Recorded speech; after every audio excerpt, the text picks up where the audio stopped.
Waktunya bersaat teduh dengan Tuhan melalui bacaan Alkitab satu pasal sehari dalam kitab Nabi-Nabi Besar bahagian pertama, seri yang ke-28. Kitab Yesaya pasal 28, Yerusalem tersesat dan terlepas, nubuat terhadap Samaria, terhadap pemimpin-pemimpin Yerusalem, dan kebijaksanaan Tuhan. Mari baca Alkitab, mari dengar Alkitab, dan mari lakukan apa yang Allah firmankan di dalam Alkitab. Maka iman dan pengharapanmu tidaklah sia-sia. Tuhan Yesus Allah Putra Alfa dan Omega memberkati, dan Allah Roh Kudus akan menuntun untuk memahami. Salam kasih dan doa dari Rumah Produksi Endang Silitonga Tanjung Bible Audio Ministry. Mari memulainya dengan doa dalam hati.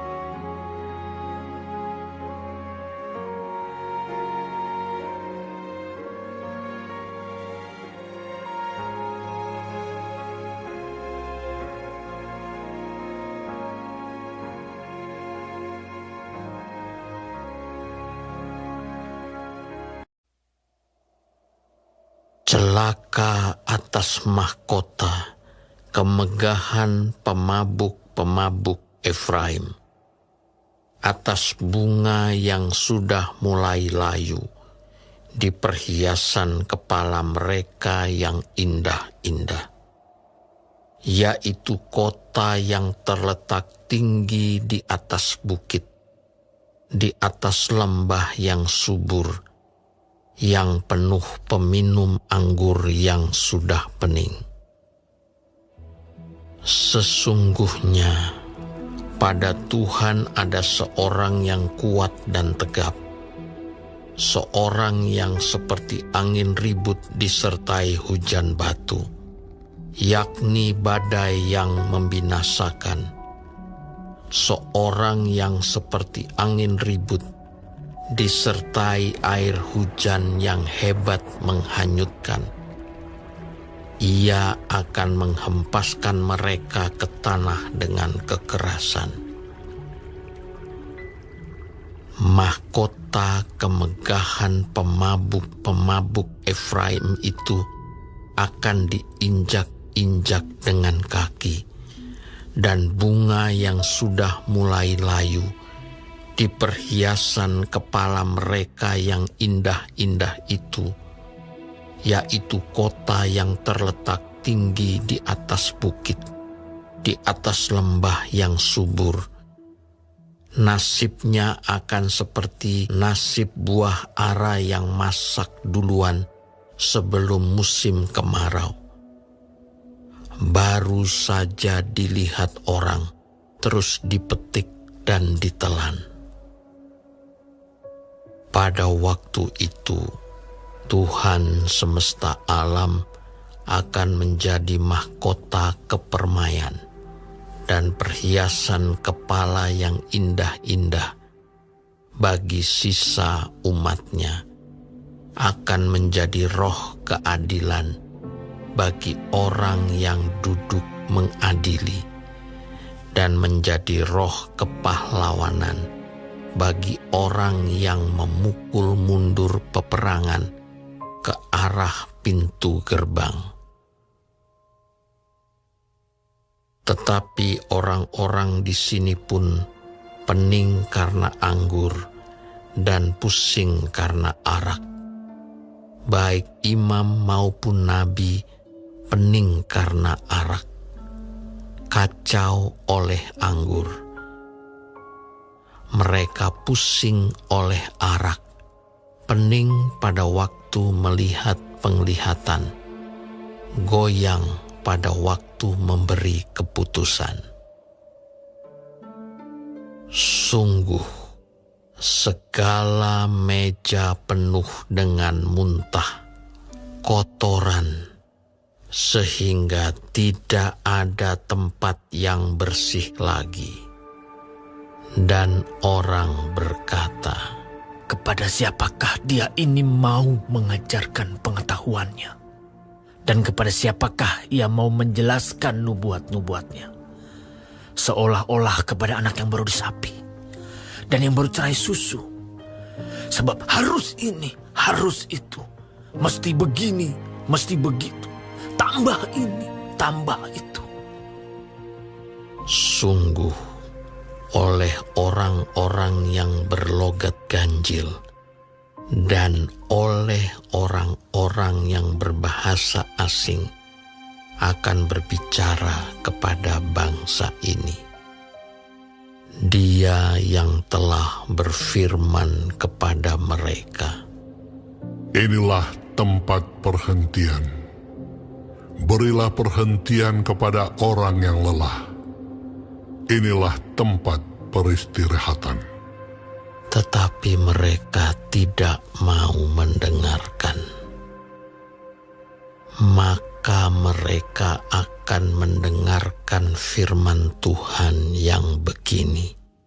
Harus ini, harus itu. Mesti begini, mesti begitu.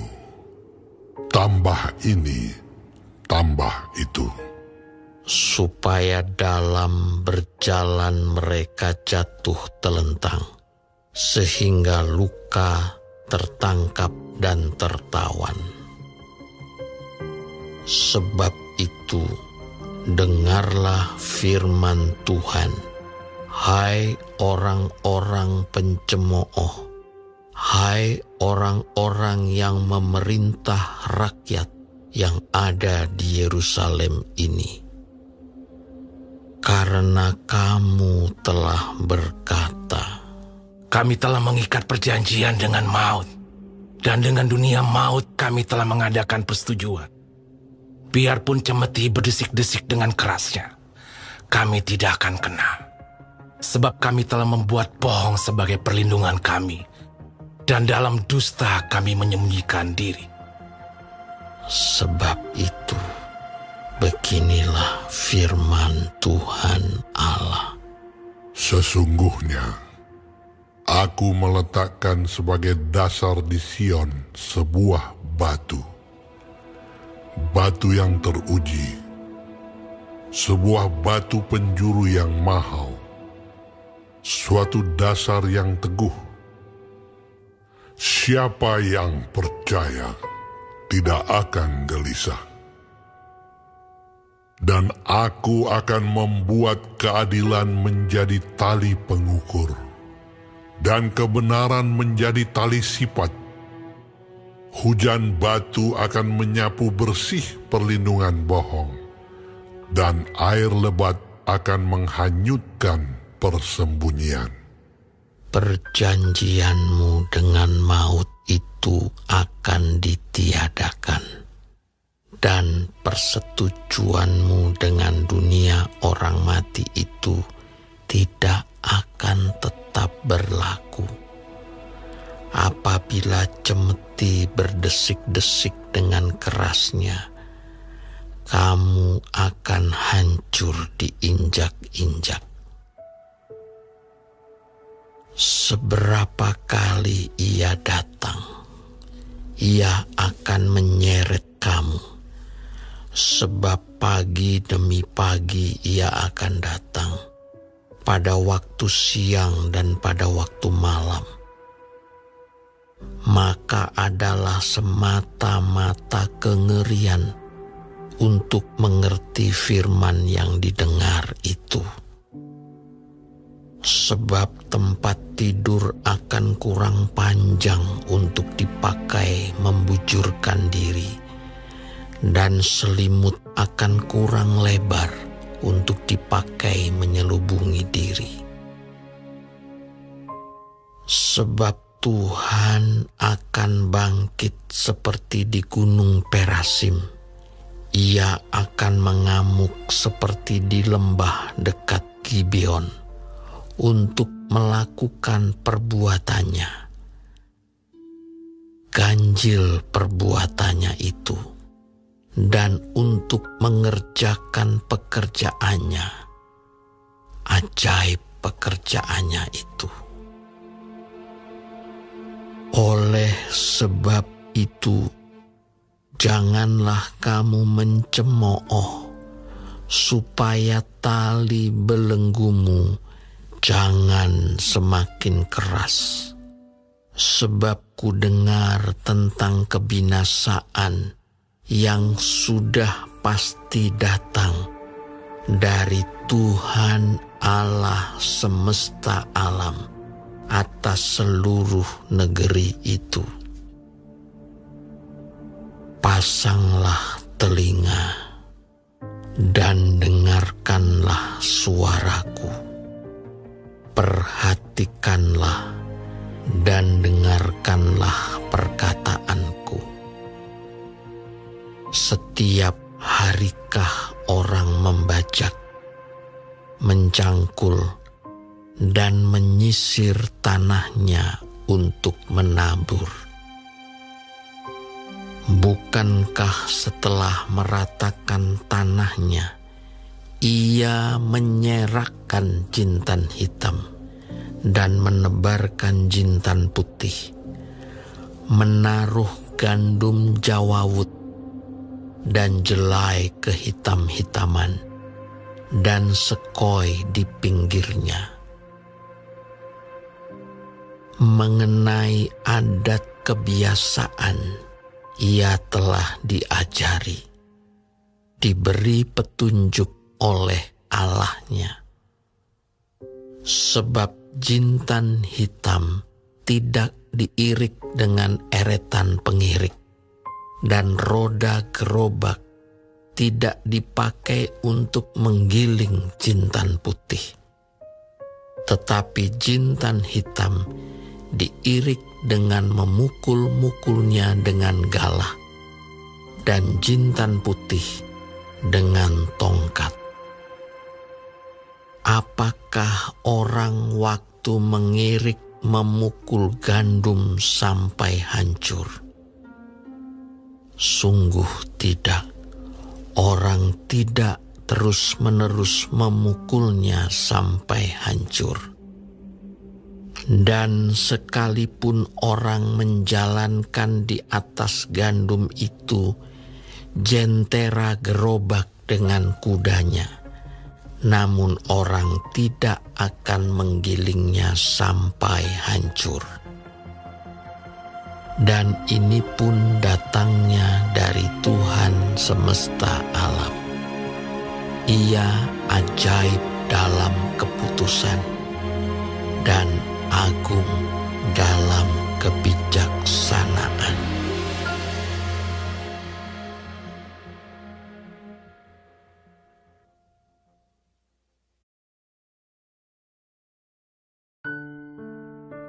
Kita telah menyelesaikan bacaan Alkitab 1 pasal sehari dalam kitab Yesaya pasal yang ke-28.